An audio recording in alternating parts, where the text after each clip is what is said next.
रात के लगभग 1 बजे का वक्त था। एक औरत काले लिबास में लिपटी हुई और चेहरा काले कपड़े से ढका हुआ कब्रिस्तान में दाखिल हुई। उसने अपने हाथ में पकड़ी पोटली से इत्र की एक शीशी निकाली और उसकी कुछ बूंदें अपनी गर्दन और कलाई पर लगा ली। फिर उसी इत्र को कब्रिस्तान के चारों ओर छिड़क दिया और वहां अग्नि का एक घेरा बनाकर वो बीच में बैठ गई।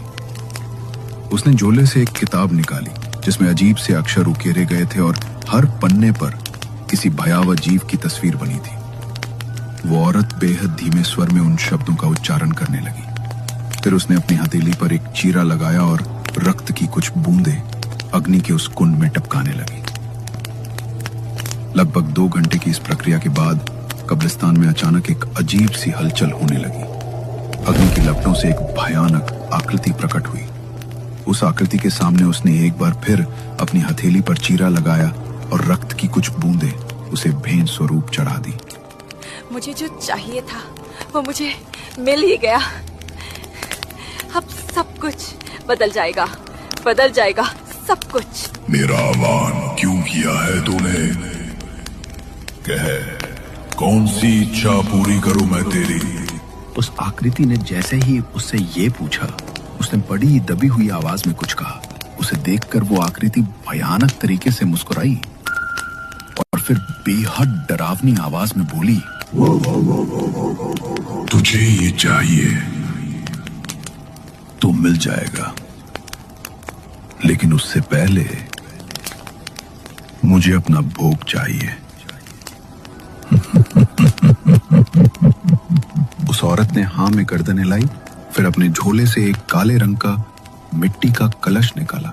देखते ही देखते वो आकृति धुआं बनकर उस कलश के भीतर समा गई।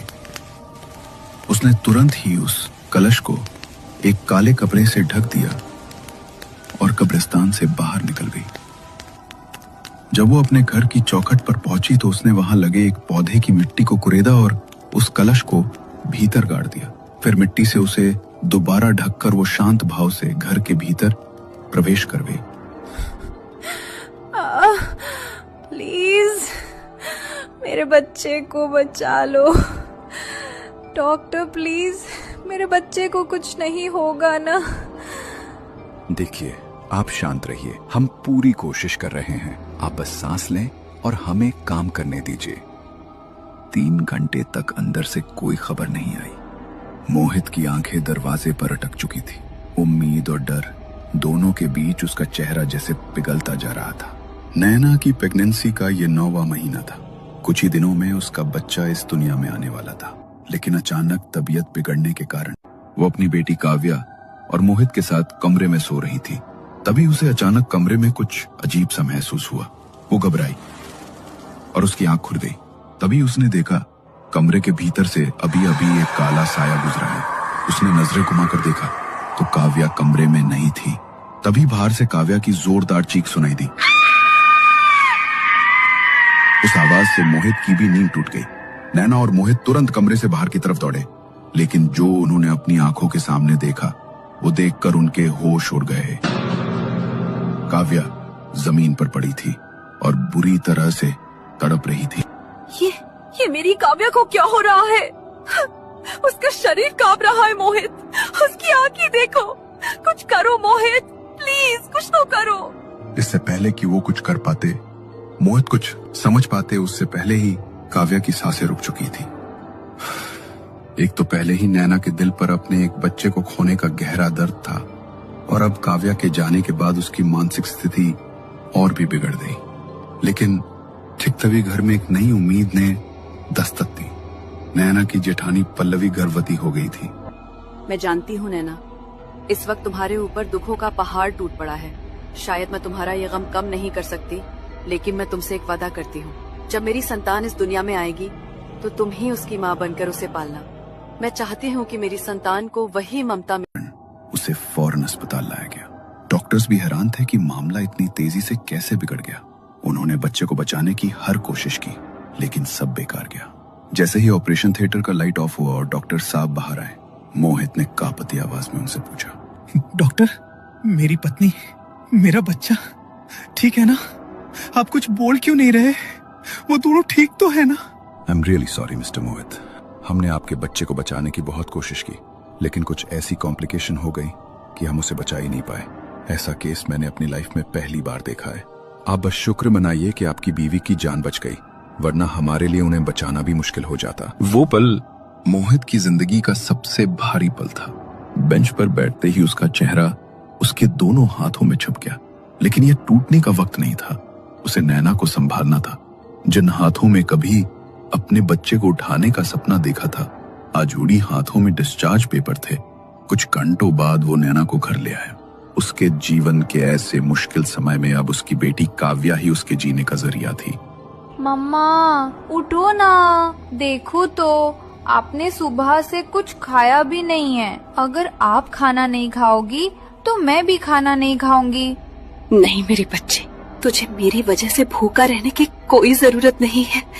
इधर आ, मैं तुझे अपने हाथों से खाना खिलाती हूँ। धीरे धीरे करके नैना अब सामान्य होने लगी थी। इस हादसे को लगभग 1 महीना बीत चुका था। ता मिले जो तुम्हारे दिल में अभी भी जिंदा है। लेकिन दीदी, मैं कैसे माँ बन पाऊंगी? मैं तो अपनी ही बेटी को अपनी गोद में मरते हुए देख चुकी हूँ। मुझसे ये सब कैसे हो पाएगा दीदी? नहीं नैना, तुम मेरे लिए मेरी छोटी बहन जैसी हो और मैं तुम्हें इस हालत में नहीं देख सकती। अगर भगवान ने चाहा तो मेरी गोद फिर से हरी हो जाएगी और तुम्हारी भी। लेकिन मेरी इस संतान की माँ तुम ही बनोगी। इसकी जिम्मेदारी मैं अभी से तुम्हें सौंप रही हूँ। ये बात सुनकर नैना की आंखें भर आई। पल्लवी ने उसे गले से लगा लिया और उस टूट चुकी माँ को एक बार फिर जीने की वजह मिल गई। पूरे 9 महीने बाद पल्लवी ने एक प्यारे से बेटे को जन्म दिया और जैसा उसने वादा किया था, उसने अपने बच्चे को नैना की गोद में सौंप दिया। उस पल जैसे किसी माँ का अधूरा सपना फिर से पूरा हो गया था। अरे मेरा बेटा, मेरा लाल, कितना प्यारा है तू। बिल्कुल सपने जैसा लगता है। मम्मा तुझे बहुत सारा प्यार करती है बेटा, बहुत बहुत प्यार। मैं तुझे कभी खुद से दूर नहीं जाने दूंगी। नैना अब एक सगी माँ की तरह उस बच्चे का ध्यान रख रही थी। उसकी हर सांस, हर मुस्कान अब उस बच्चे के लिए थी। बच्चा अब 1 महीने का हो चुका था। सब कुछ सामान्य लगने लगा था। लेकिन एक रात जब सब गहरी नींद में थे, नैना की नाक में एक अजीब सी गंध आई, जैसे किसी पुराने इत्र की हल्की लेकिन रहस्यमयी खुशबू कमरे में फैल रही हो। नैना ने आंखें खोलकर देखा तो वैसी ही काली परछाई कमरे में घूम रही थी। उसका आकार धीरे धीरे बड़ा होने लगा, मानो कोई राक्षस हो। वो तुरंत बच्चे की ओर बढ़ी। ये देखकर नैना जोर से चिल्लाई।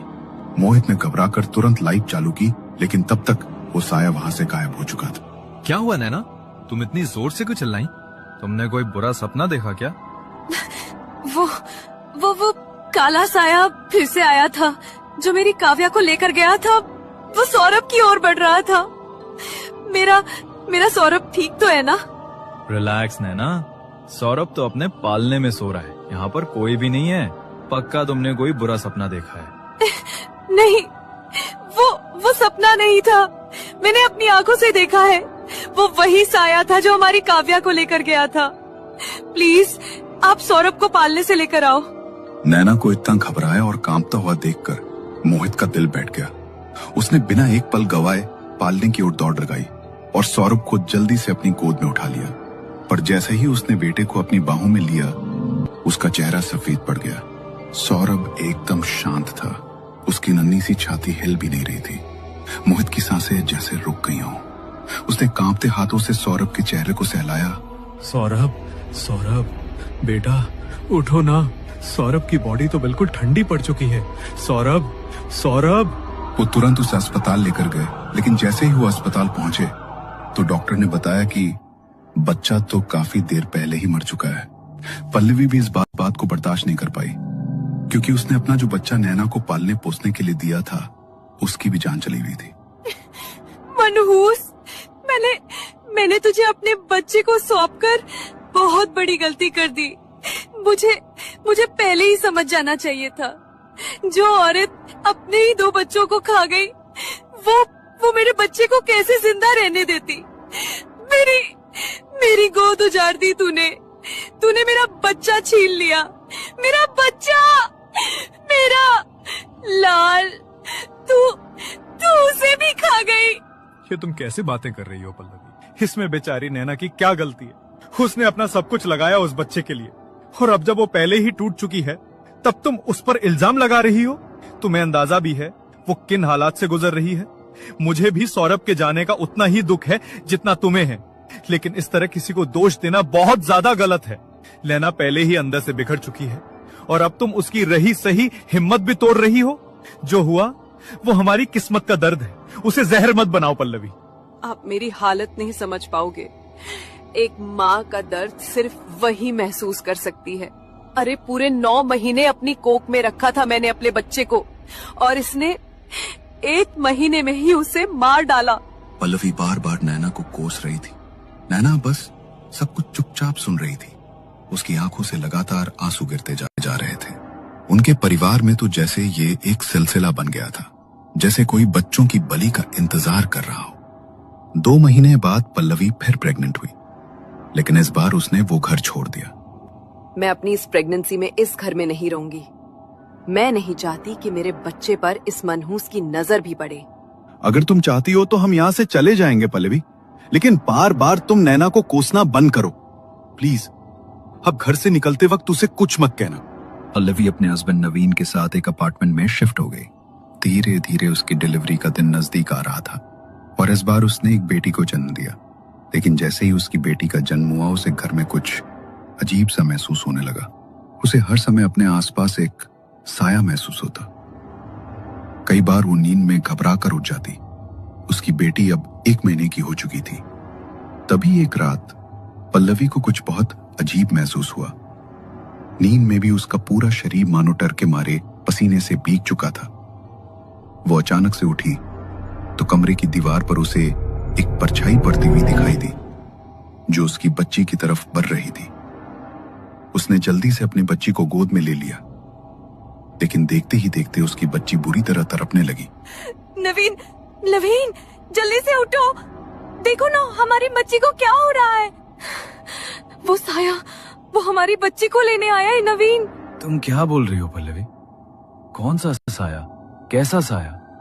और हमारी बच्ची को क्या हुआ है? देखो ना ये कैसे तड़प रही है। प्लीज जल्दी से हॉस्पिटल चलो, पता नहीं इसे क्या हो गया है। इससे पहले कि वे दोनों कुछ कर पाते, पल्लवी की गोद में ही उसकी बच्ची ने दम तोड़ दिया। पिछले 3 सालों में उनके परिवार में ये चौथी मौत थी। कोई भी समझ नहीं पा रहा था कि आखिर ये क्या हो रहा है, लेकिन पल्लवी इतना जरूर समझ गई थी कि जो कुछ भी हो रहा है वो उस काले साए की वजह से हो रहा है। ये जो कुछ भी हो रहा है उसी साए की वजह से हो रहा है। मैं नहीं चाहती कि इस बार मेरे बच्चे के साथ कुछ भी हो। तुम चिंता मत करो पल्लवी, मैं कुछ ना कुछ जरूर करूंगा। मुझे भी लग रहा है कि जो कुछ भी हमारे घर में हो रहा है वो नॉर्मल नहीं है। मैं मंदिर जाके पंडित जी से बात करूंगा। कुछ समय बाद पल्लवी फिर से प्रेग्नेंट हुई, लेकिन इस बार उसकी रक्षा के लिए नवीन ने उसकी कलाई पर एक रक्षा सूत्र बांध दिया। मगर जैसे ही उस रक्षा सूत्र से उसके शरीर का स्पर्श हुआ, वैसे ही उसका हाथ वहां से जल गया। तभी पल्लवी ने डर कर उस रक्षा सूत्र को दूर फेंक दिया। ये क्या किया तुमने? मैं कितनी दूर से तुम्हारे लिए ये रक्षा सूत्र बनवा कर लाया था। ये तुम्हारी और बच्चे की रक्षा करता, तुमने इसे खंडित क्यों कर दिया? ये देखो, जहाँ जहाँ इस रक्षा सूत्र ने मुझे छुआ, मेरा हाथ जल गया। ना जाने मेरे साथ ही क्या हो रहा है। उस नैना की मनहूसियत अभी भी मुझ पर लगी हुई है। ओह गॉड, फिर से नैना।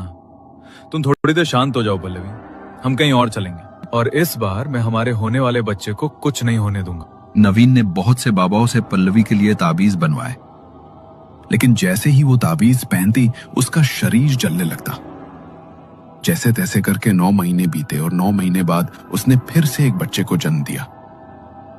लेकिन बच्चे के जन्म के बाद पल्लवी को हर पल ये डर सताने लगा कि कहीं वो साया फिर से नजर ना आ जाए और उसके बच्चे पर कोई संकट ना आ जाए। मुझे बहुत डर लग रहा है नवीन। ऐसा लग रहा है जैसे वो काला साया फिर से लौट आया है। हर रात मुझे लगता है कि वो हमारे आसपास ही है और कहीं हमारे बच्चे को फिर से कुछ ना हो जाए। तुम चिंता मत करो पल्लवी, हम घर में पूजा कराएंगे। पंडित जी कुछ दिन के लिए बाहर गए हैं, जैसे ही वो लौटेंगे हम तुरंत पाठ शुरू करवा देंगे। तुम परेशान मत हो और चलो थोड़ा आराम कर लो। नवीन ने बहुत मुश्किल से पल्लवी को समझाया, लेकिन इससे पहले कि पंडित जी उनके घर पूजा के लिए आ पाते, उससे पहले ही, जैसा कि हर बार वो सिलसिला चलता आ रहा था, इस बार भी वैसा ही हुआ। पल्लवी के इस बच्चे की भी उसके जन्म के 1 महीने बाद मौत हो गई। मैंने कहा था ना, मैंने पहले ही कहा था, वो इस बार भी मेरे बच्चे को ले जाएगा। और देखो, वो ले गया। फिर से मुझे मेरा बच्चा वापस चाहिए, वापस चाहिए, मुझे मेरा बच्चा वापस चाहिए। नवीन की आंखों में भी आंसू आ गए। उसने पल्लवी को अपने सीने से लगाया और शांत किया। पल्लवी अपने 3 बच्चों को खो चुकी थी और अब उसकी मानसिक हालत दिन पर दिन खराब होती जा रही थी। इसलिए नवीन ने घर पर एक सिद्ध बाबा को बुलाया ताकि घर में शांति के लिए हवन करा सके। मगर बाबा ने जैसे ही घर में कदम रखा तो उन्हें उस शक्ति का आभास हो गया। माफ करना, लेकिन मैं तुम्हारे घर में किसी शांति के लिए कोई हवन नहीं कर सकता। उसे जिसने जागृत किया, अब वही उसके परिणाम भुगतेगा। इस घर में भटक रही उस अतृप्त शक्ति को अब शांत नहीं किया जा सकता। क्या? लेकिन बाबा, मैं तो आपके पास बड़ी आस लेकर आया था। आप तो मुश्किल से मुश्किल परेशानियों का हल चुटकियों में निकाल देते हो। तो फिर आप हमारी समस्या को हल क्यों नहीं कर सकते? क्योंकि ये शक्ति खुद किसी के पीछे नहीं लगती। किसी ने इसे जगाया है और जागने के बाद ये तब तक शांत नहीं होता जब तक कि वो अपनी बलियों को पूरा ना कर ले। अब वो इतनी आसानी से शांत नहीं होगा। बाबा ने नवीन की बात का कोई जवाब नहीं दिया और चुपचाप उनके घर से लौट गए। लेकिन अगले दिन पल्लवी सीधे बाबा के आश्रम पहुंची और उनके चरणों में गिर पड़ी। मैं जानती हूँ बाबा, मुझसे बहुत बड़ी गलती हुई है, लेकिन मेरी गलती की सजा मेरे बच्चे क्यों भुगत रहे? मैंने जो कुछ भी किया सिर्फ माँ बनने की खुशी के लिए किया था। तू नहीं जानती तूने कितना बड़ा पाप किया है। एक बच्चे को दुनिया में लाने के लिए तूने दूसरे के बच्चे की बलि देने से पहले एक बार भी नहीं सोचा। मैं जानती हूँ बाबा कि मैंने नैना के दोनों बच्चों की आत्मा का सौदा जिन से किया था, लेकिन मैं अपना पहला बच्चा नैना को ही देने वाली थी। मगर पता नहीं कैसे मेरे हर बच्चे को वो जिन अपने साथ लेकर जा रहा है। मैं ये दुख और बर्दाश्त नहीं कर सकती। अपनी आंखों के सामने अपने बच्चों को मरते हुए नहीं देख सकती मैं। जैसे तूने उसके बच्चों की बलि देते वक्त कुछ नहीं सोचा, उनकी आत्मा का सौदा तूने जिन से कर दिया, अब भी कुछ नहीं सोचेगा। उसने तुझे संतान दी, माँ बनने का सुख तुझे मिल गया ना, वो तो बस इतना ही करता है और फिर उन्हीं संतानों की बलि लेकर चला जाता है। तेरा कर्म अभी पूरा नहीं हुआ है। अभी तो सिर्फ 5 बलियां गई हैं। वो 2 और बलि लेकर जाएगा और इसे कोई नहीं रोक सकता। तुझे अपना कर्म तो भुगतना ही पड़ेगा। पल्लवी अपनी शादी के 8 साल बाद भी माँ नहीं बन पाई थी, इसलिए माँ बनने के लिए उसने एक गलत रास्ता अपनाया। उसने जिन की साधना की और अपनी संतान के बदले नैना के 2 बच्चों की आत्माओं का सौदा कर दिया। लेकिन जिन से किया गया सौदा कभी भी इतना आसान नहीं होता। जो दिखता है वो वैसा होता नहीं। वो जिसे जो कुछ भी देता है, समय आने पर वही उससे वापस भी ले लेता है। इस घटना को अब 2 साल बीत चुके थे। इन 2 सालों में पल्लवी अपने 2 और बच्चों को खो चुकी थी। जिन की 7 बलियां पूरी हो चुकी थी। भगवान की कृपा से नैना अब दोबारा माँ बन चुकी थी। लेकिन पल्लवी अपनी आंखों के सामने अपनी ही गलती के कारण अपने 5 बच्चों को एक एक कर तड़पते हुए मरते देख चुकी थी। अब वो अपना मानसिक संतुलन खो बैठी थी और उसका नया पता था मेंटल हॉस्पिटल का बेड नंबर 13।